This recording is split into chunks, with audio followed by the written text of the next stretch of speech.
protected our freedoms and granted us the ability to assemble here today. All right, we will move through roll call. Mr. Duncan could not be here today, but we do still have 2 of the 3 members present, giving us quorum. Approval of the minutes of the previous meeting. I don't see any objection to that. So moved. Moved. And approval of the agenda. I believe we may have one adjustment. Yes, we do. We have the item I3A, and it's the inmate commissary services. We'll add that to the agenda as item I3A. Is there anything else? Agenda is approved. We will move straight through, no presentations, no consent, into debate and under new business. The first item is a proclamation for the Small Business Saturday. The Columbia County Chamber has requested a proclamation from the Board of Commissioners declaring Saturday, November 24th, Small Business Saturday. Staff recommends approval. Move for consent. Second. Internal Services. Yes, sir. The only item I have for your consideration is the fiscal year 2020 grant application with the Georgia Department of Transportation for the Section 5311 Rural Transportation Program. The operating budget is not changing. It will be $213,600, both federal funds and then with our local match. The capital budget this time, we are requesting to purchase 10 mobile radios and 1 base radio. That will be compliant with our current 800 megahertz system. Currently, our transit system is not on that radio system, however you call it. But this will bring us into compliance with that. And we would pay 10% of that, which is $2,720. So this will actually bring the communication system in line with all of our other first responders in the county. Move for consent. Second. So moved. And let's see what's next. We have Technology Services. Mr. Blanchard. Sure. Our first item is a purchase of services related to uninterruptible power source equipment. Our computer center is dependent on a consistent source of power in order to make sure that our servers and network equipment operate the way they're supposed to. We use large UPS units in order to deliver the power, and the batteries require maintenance in order to be ready in case of a power outage. IT worked with procurement to get a best bid for the services related to maintenance, and Southern Computer Warehouse had the best bid at $60,474.40. This was a 2018-2019 budget item, and procurement recommends awarding to the lowest bidder. Move for consent. Agreed with a question. So the bids ranged from $60,000 to $271,000? Yes, sir. Quite a range. What I was advised of is that the company that recommended the 271 typically comes in very high with those kind of things. They're usually outliers. Yeah. All right. Everybody else is more or less consistent. That one, they're consistently themselves out of the picture because of the cost. Okay. All right, sir. Next item. The next item is road name change for a portion of White Oak Road. This road naming or renaming is necessary because White Oak Campground Road is not continuous. It's impassable in the center, and the entrances to the two halves of the road are accessed from separate roads. It's necessary for public safety purposes to rename one of the halves. The part of the road that runs through the White Oak Campground will keep its name, but the part that is separate will need to be changed. Staff worked with the residents and informed them of the need for a change. They received one response from the community. And in light of that response and its historical context of the property ownership and donations to the campground from this family in the past, staff recommends that the non-contiguous part of that road should be renamed Fulbright Road. Move for consent. Moved. Item, sir. Another road naming, this one for a portion of King Taylor Road. This road naming is necessary because the recent paving and realignment of the area at King Taylor Road and Panther Crossing has resulted in a section of King Taylor Road being cut off from the rest of King Taylor Road. Staff approached 2 property owners there and received no responses related to the need for a name change and asked for their assistance in renaming. When they received no response when they asked for assistance from the citizens. Therefore, staff is recommending that the name Bower Trail be assigned to the section of road in order to keep with the physical characteristics of it. essentially a trail that goes back into the, covered over on both sides by trees, so Bower Trail seems appropriate. Move for consent. So moved. And the final item is to reject a bid for a Unitrends backup appliance. IT worked with procurement to release bids for a backup appliance to make sure that we're able to recover all of our data in case of a disaster type situation. Our proposed budget was $125,000. All the bids that met our specifications exceeded the budget, so procurement has recommended that IT should reject all the bids and rebid it. Due to its importance, IT intends to rebid this as soon as possible, but for now, we're recommending that the commission approve our rejection of the bid. Move for consent. Second, and so moved with, again, Begus Online was twice as high. I got to look into this company. I'm curious now. Okay, sorry, go on. They're based in Miami, according to what staff informed me. They're double everything else. Free bid, that's just interesting. And they're not I don't getting any understand that business. model. Thank you. Items added to the next meeting. We have the new item I3A. Yes, sir. That is the RFP for inmate commissary services. And on June 14th, that proposal, the 4 proposals were received and they were evaluated by the sheriff's office. Oasis Management, which is the current commissary provider, received the highest score and therefore is a recommended provider. Staff recommends awarding the RFP for inmate commissary services to Oasis Management. Move for consent. Moved. Very much. That takes care of items at this meeting. Any legal matters, Counselor? Staff reports then. The first staff report is the report for FY 18 to 19 personnel savings. In short, we've met the $350,000 goal and have exceeded it by $27,778. Thank you very much. We'll take that for information. Ms. Reese, it's your turn. First report that I have for your information is the year-to-date budget report. This is for the month ended October 31st, 2018. We're operating around 33% of the budget at this time. As usual, I've listed some of the major funds on the rec sheet. Everyone's operating as they should. For the most part, we're under. No, sir.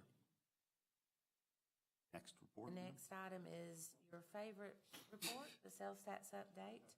The check we received back in September was just over $1.8 million, and collections for the last 12 months are now at an annualized percentage of 5.35%. Well, at least that's getting closer. Better. It's moving in the right direction.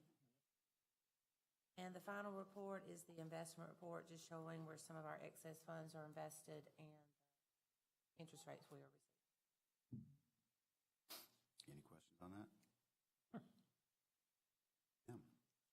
Are there any commissioner or public comments? None. You have a couple of items for executive session, sir. What is your? With your permission, I'd like to move these on to the full board.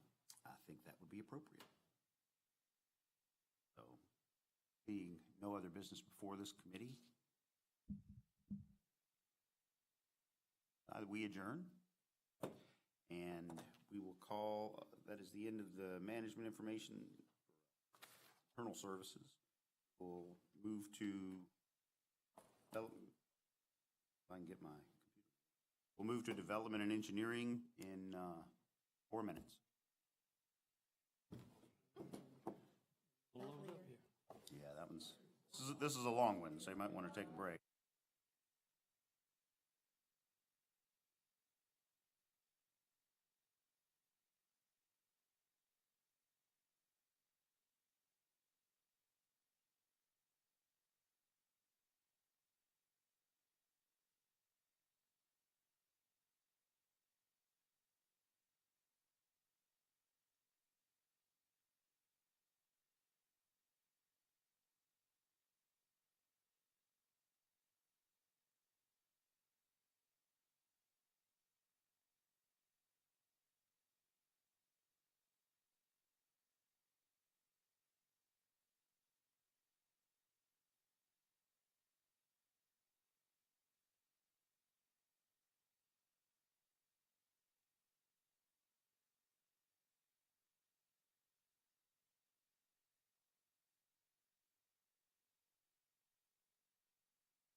7:45, we will call to order now the Development and Engineering Services Committee for today.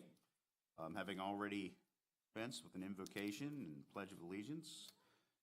Again, the roll call shows there 2 of the 3 are present, giving us a quorum. We'll move straight into approval of the minutes of the October 9th previous meeting.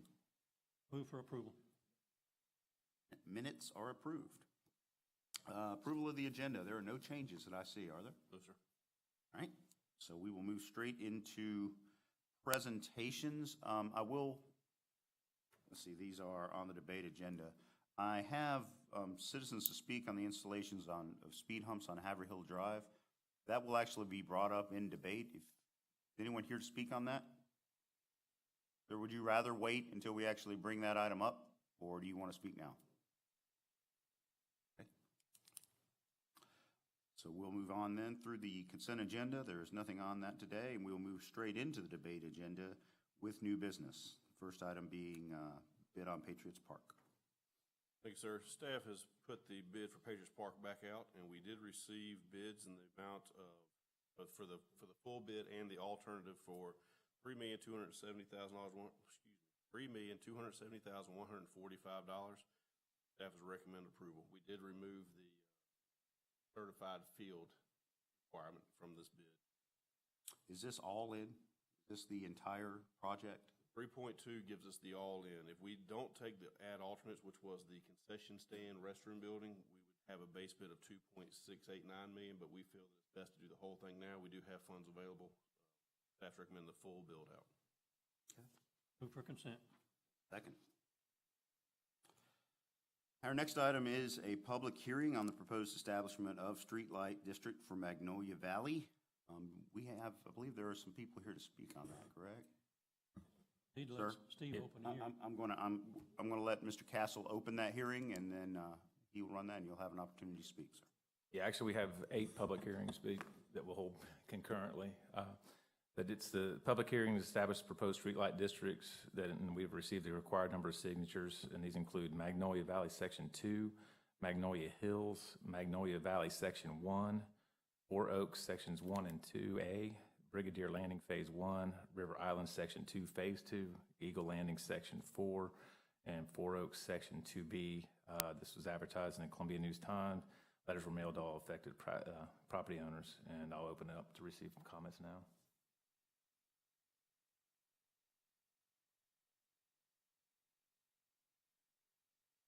Chairman, committee, my name is Anthony LoBianco. I live in Brigadier Landing Phase 1.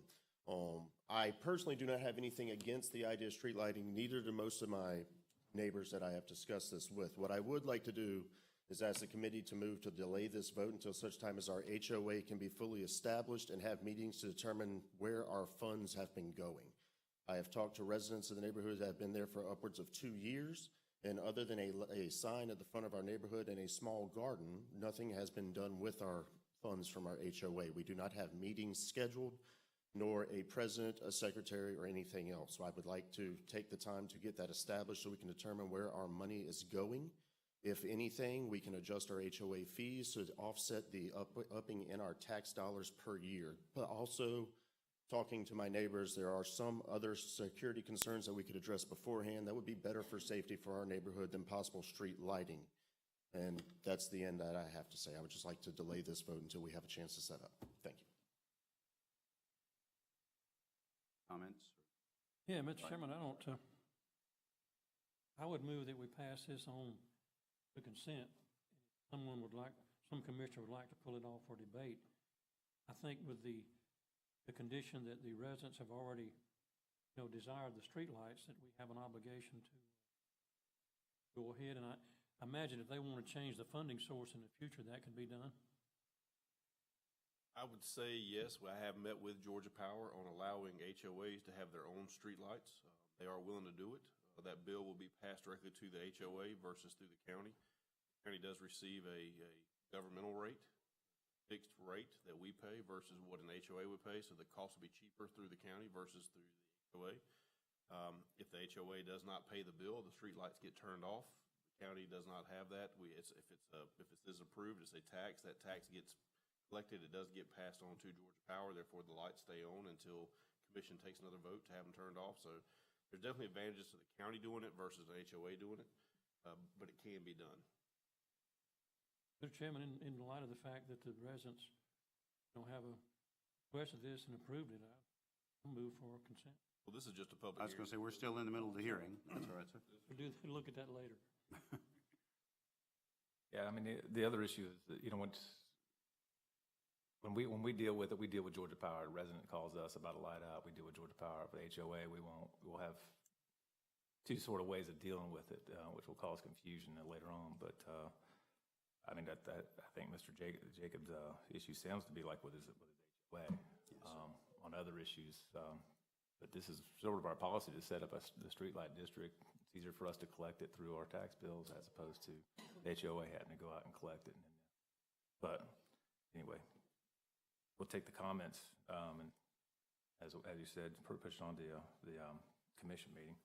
It goes on debate agenda, right? Not on consent. It has to be a debate item. It'll be moved to debate. It'll All come right. up again on Right, in a minute, you'll move it to the. Right, it'll come up on the next agenda. So I'll go ahead and close the public hearing. And I appreciate Mr. Jacob coming up and speaking. Item I2B2 is to authorize the chairman to execute the necessary agreements for acceptance of a permanent easement for the Apple Cross Retention Pond for maintenance purposes. Basically a regional detention pond. We've been doing maintenance over the years, but determined we never really had a true easement over it. So this is sort of to clean up some paperwork and go ahead and get this under our umbrella. Staff recommends approval. move for consent. So moved. Item I2B3 is to approve and execute an easement encroachment agreement with Lester and Alice Pretchlow for property located on parcel 082K061 for construction of a pool.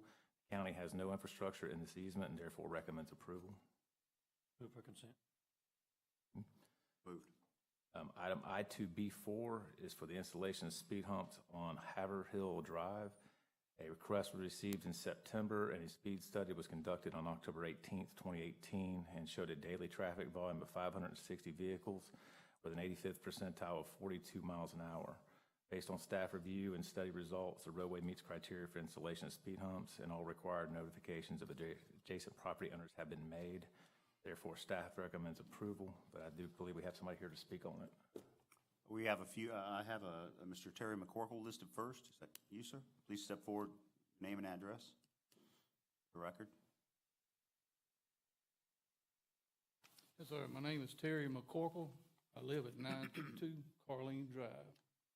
I do not live on Haverhill. I found out about this just from a friend. This is a dead-end subdivision. There are 3 other roads that are affected. There is no way possible to access these other 3 roads without going down Haverhill Drive. So when you say you have informed all parties involved, I question that. I mean, it's just by chance that I found out about it. Okay, I've been out there a long time now. That road is in bad condition, in my opinion. They came out and looked. It's on a resurfacing list. Okay. If the speed humps were to be installed, it would be advantage to install them after the road is resurfaced. It would be foolish, in my opinion, to put them in and then, maybe a year later, dig them up and do it all over again. But furthermore, I object to the speed humps. Going blank here. Been out there for about 25 years, nearly 30 years. And the road resurfaced about 25 years ago, so it's been quite a while. I'm just curious if since everybody that would be affected has not been notified, would it be possible to possibly get a petition? Would that serve any purpose? Well, I mean, that way, since the county's not notifying everybody that's going to be affected. So, I'm willing to do it myself. I go around with a petition, and just get everybody's opinion. Mr. McCorkle, it's our policy, once we're notified or a request is put in for a traffic study for speed humps, it actually goes into the process of the data that we collect. That if it exceeds the minimum mileage, it really doesn't that point, it qualifies. We no longer take Okay. polls or lists from the citizens on the road. Okay, I understand. I apologize if you feel the Well, Carleen Drive residents weren't informed of the, it's Carleen Drive. I mean, like I say, there's two other roads there also. A lot of people has not been informed of this. You know, and I live on the very backside, just as far as you can get. So I've got to ride a roller coaster every time I go and come from the house.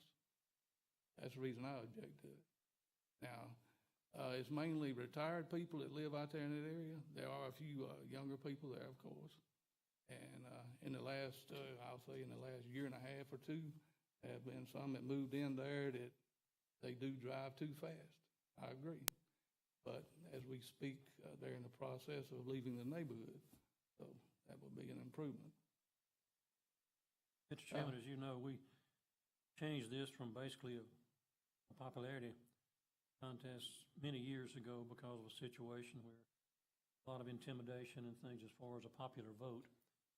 And we realized at that time, once we do a study, we identify a potential safety hazard. At that point, we have an obligation to do something or be neglectful. And speed humps have worked. They get the support of the sheriff and everyone around, and they're just like having a deputy there taking speed limit. So it's not necessarily a vote by the residents. It's the fact that there's an unsafe condition. The county has an obligation to address it. Yes, I understand that. But also, at the same time, you know, there's nobody patrolling out there to even write a ticket. well, Now, that's kind of the purpose for the speed hump, sir. State law actually, Just that. state law so you actually, haven't got to patrol if you got speed humps? state law actually prohibits the sheriff's office from writing speeding tickets on account of a local road like this. So we have no authority to write a speeding ticket on that road. And the state patrol does, so we could have state patrol patrol it, but they're stretched out. Yeah. So that's where the speed hump policy came in. What, now the county can't write a, No, sir. We can't enforce it with radar. State law. 25-mile-an-hour road. Correct. State law does not allow us to write a speeding ticket with a radar gun on a local road like that. I agree with you, though. I hate them. Yeah. But they Yes, sir. work. And I think if you All right. look at your data too here, 50% of the vehicles are doing 33 mile an hour or faster on that road. So it's not one or two folks. It's, right, I agree with you, Dad. I don't object to that at all. I fully understand that. Mr. McCorkle, as Mr. Cross said, I do sympathize with your opinion and your thoughts on it. I'm not exactly a fan. I have them in front of my house too, but they do work. And Yeah. once it's brought to our attention as a government body, if we do not take action, we could be charged with negligence and as a Understood. public safety interest. So most part, by putting it into the equation that calculates whether or not they qualify, that kind of makes Right. it a foregone system. All right, now, I've heard that y'all are trying to change a lot of speed limits in subdivisions, and all I understand to 25 miles an hour. Okay, now Haverhill was at 35 at one point. I'm wondering, is this a county-wide decision on the 25 miles an hour? we do set it at 25. State law says it shall not be greater than 30. So we can have 25 to 30 we can go, but 30 be the highest we could make a speed limit based on state law. Okay. Well, I guess I voiced my opinion, but, understand, you know, what you have, and it does meet the requirements. Sometimes there are guidelines and rules that we have to follow as well. I appreciate it, Mr. McCorkle. Thank you for coming All right, before us. thank you. Is there anyone else that would like to speak regarding Haverhill Drive? Or any other. I did receive a comment from a Mr. Hal Keller, who was also in objection. I'll let the record show his objections. Chairman, I move for consent. So moved. Back. On that, can't we? Item I2B5 is for the installation of speed humps on Lone Oak Road. A request was received in August and study was conducted on September 6th. Showed a daily volume of 491 vehicles per day and 85th percentile of 44 miles an hour.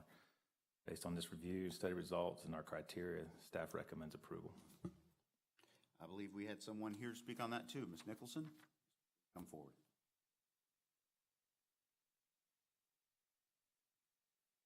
My name is Valerie Nicholson, and I live at 1288 Lone Oak Drive. I've been there about 3 years, and it is a one-way in, one-way out, very quiet neighborhood. I don't agree with the fact that we need speed bumps. It's like during the day, there is no traffic out there. And the only traffic we have is in the morning and the evening. 25-mile-an-hour speed limit. It's straight, visible, no sight issues. And I think, well, I understood what y'all said about the tickets now, but, you know, it seemed to me like it would be more effective to just have somebody out there giving tickets 1 or 2 times is all it would take, because it's the same people in the neighborhood have been there for years. And I just wanted to voice my opinion, and I do object to the speed. We did have 2 people doing over 60 miles an hour in our study on that road. One doing over 70. Really? Yes, we did. I didn't see that one. And the 85th percentile was 44. 20 miles over. Half the people were doing 35 or 34 or greater, other half were doing less than that. I wasn't at home at the time that the thing was there. I was out of town, but I'm assuming that was out at the beginning of the road. I'm not sure. We do it in the midpoint of the roadway.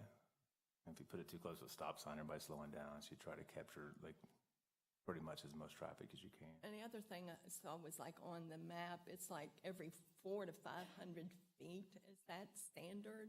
Yeah. Because to get to my house, I have to cross 12 speed bumps.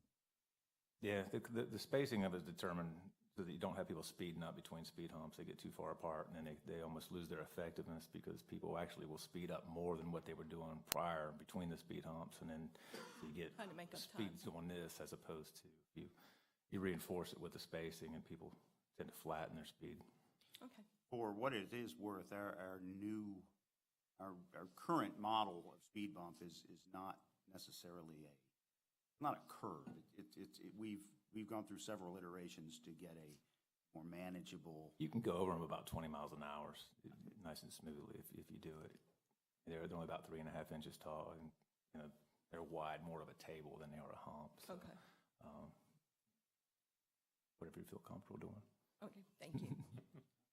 Mr. Castle, when Mr. McCorkle was mentioning putting them down, if that road, is Haverhill on the repave list? We got several roads. I mean, it's widespread until we get, really some funding coming up, and even through the next SPLOST. We try to resurface what we can through the LMIG. We've got some more higher speed roads like Louisville Road and things like we're trying to capture right now. But as we move into the neighborhood, we're trying to, as we can afford. I know we did some off of Hardy McManus, but we're working with the administrator to try to identify some funds so we can. We just, of build course, up more. want to be as cost-effective as possible, and we don't want to put something down and tear it up the next one. Correct. And right now, we have some high-speed rural roads that really need to be addressed right now. But we definitely have all these things on our list. Thank you, sir. Move for consent. So moved. Next item.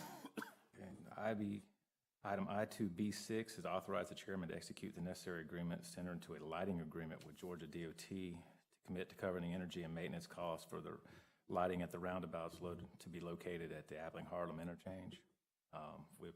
We did the letter of support for the roundabouts. At these, we agreed that we would cover the cost. This is sort of finalize that agreement. Move for consent. Moved. And item I2B7 is for the adoption of several resolutions for the establishment of streetlights. Resolution 18043 for Magnolia Valley Section 2, 18044 for Magnolia Hills, 18045 for Magnolia Valley Section 1, 18-046 for Four Oaks Sections 1 and 2A, 18-047 for Brigadier Landing Phase 1, 18-048 for River Island Section 2 Phase 2, 18-049 for Eagle Landing Section 4, and 18-050 for Four Oaks Section 2B. Staff recommends moving these items to the debate agenda for the November 20th commission meeting. Move for debate. Debate. Thanks, sir. Item I2B8 is for ordinance number 18-13 to amend Chapter 34, Article 3, Section 68 of the County Code. This will clarify the county's requirements for land disturbance permit. Staff recommends approval. Move for consent. Move for debate. That will move to debate. Item I2B9 is to authorize payment to CNH Pavement in the amount of $129,661.49 for additional work performed under our original LMIG contract. When they were paving Tubman Road, staff found several areas on Old Washington as well as Louisville Road that kind of needed immediate addressing. We went ahead and negotiated with CNH, came up with a reasonable price. So staff recommends approval to authorize payment of this work. Second, we feel like we made a little bit of a savings there with having all the work done centralized. Yeah, we had a good price on the asphalt, and the areas really, by the time we addressed them out, it could have been 3 to 4 months, and we had the money. We just needed to go ahead and move forward. Item I2B10 is to accept the donation of permanent easements for the following properties: Nancy Holmes, parcel 072424, Tony Clayton and Kelly A. Jabbar, parcel 072425, Joyce McLaughlin and Guillermo Tejada, parcel 072426, Alicia Felon, or I hate to say felon, but parcel 072427. Felon, there we go. Jeffrey S. and Beverly S. Bella, parcel 072428, Susan L. Erickson, parcel 072429. This is for the easements to perform this North Ridge stormwater improvement project. Staff recommends approval. So moved. Item I2B11 is to authorize the chairman to execute the necessary agreements for sale of permanent easement to Georgia Power on parcels 078B-051P and 078F-377. It's for purposes of relocation transmission lines for the Flowing Wells widening project. Staff recommends approval. Move for consent. Second, where is that?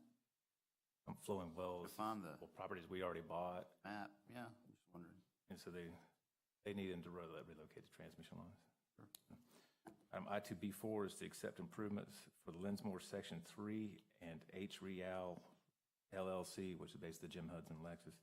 On staff's approval, the final plat, as-built, and warranty deed with one-year warranty beginning the day the deed is recorded. Staff recommends approval. Move for consent. So moved. That's all. Much, sir. Development Services. All right, the first item we have is alcohol beverage license for the End Zone Bar and Grill LLC. Business is done. The applicant and manager has provided all the required information and posted property October the 3rd. Staff recommends approval upon this license. All these licenses that we approve here for the county's standard is always just a precursor for the state. The state still has its a review process, and they could deny these at any time. Sure. We take these all at once. Is that allowable? Well, go ahead and move for consent. All right. Go ahead, sir. No? Okay. There's my answer. So next item, sir. Move to consent. And next item. All right, next item we have the alcohol beverage license for the Lakeside Bar and Grill LLC. Applicant and operating manager has provided all the required information and has posted the property as of October the 18th. Staff recommends approval of this license as well. Move for consent. So moved. All right, next one's alcohol beverage license for Liquorland LLC. Applicants has provided the information as posted as cited of October the 9th. They also already have a license for consumption, off-premise consumption. Staff recommends approval. Move for consent. Will move. Next one, alcohol beverage license for the Pilot Corporation doing business as Pilot Travel Center, number 65. Pilot Travel Center. Apply for an alcohol beverage license for off-premise consumption of beer, wine, 4091 Jimmy Dice Parkway. They have provided all the required information as posted to property as of October the 20th. Staff recommends approval at the December 4th Board of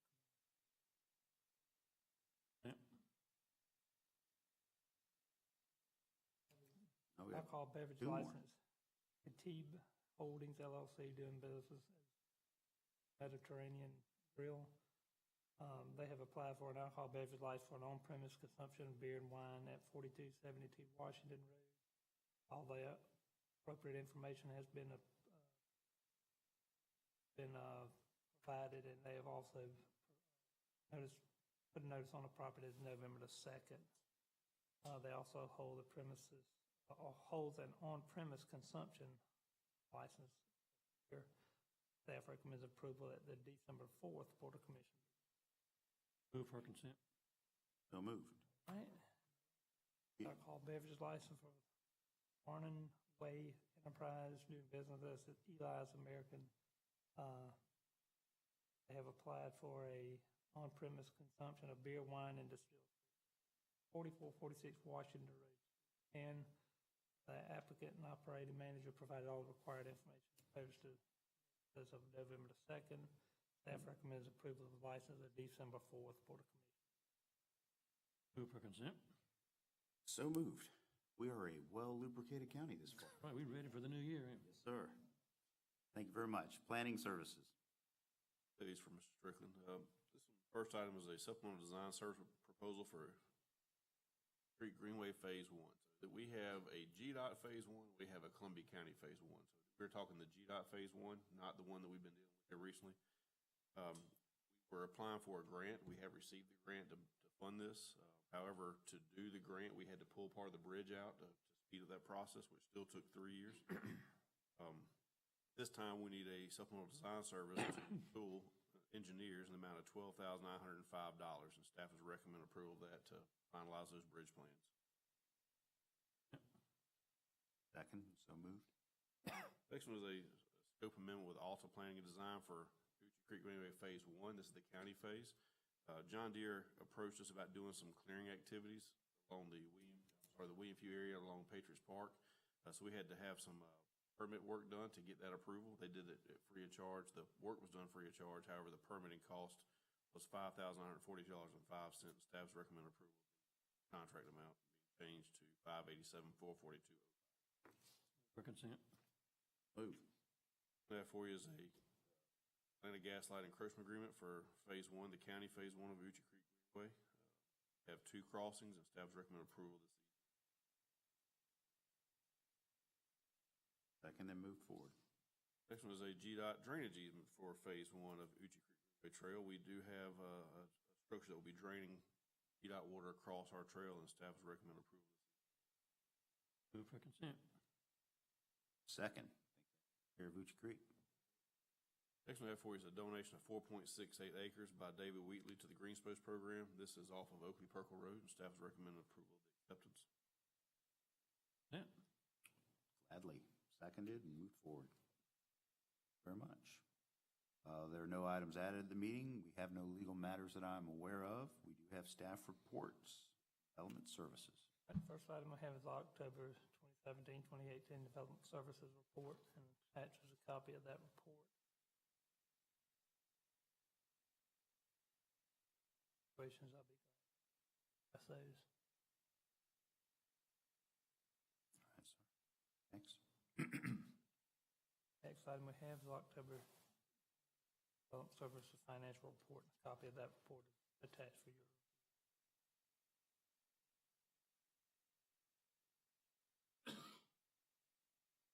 And the last, The last one we have is October 18 temporary alcohol beverage permits at the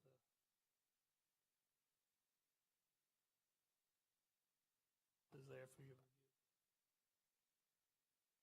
all right, sir. Any questions? None, sir. Appreciate it. Thank you. We'll take those for information. And Planning Services. First one for you is the workload measurement for plan review. Second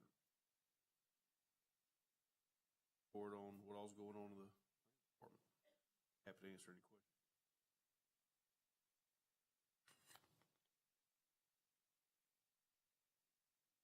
Slowing down a little bit heading into the winter. No, sir. All right. Any comments from the public? for this committee? None. We have an item on, property item on executive sessions. Mr. Cross, what's your pleasure? Again, with your permission, I'd like to move it on to the full board. I concur. We will move that on to the full commission. Any other business before this committee before we adjourn? Seeing none, we are adjourned. Have a great Tuesday and this lovely, lovely morning. Yeah, and a lovely, lovely day. Is there a reason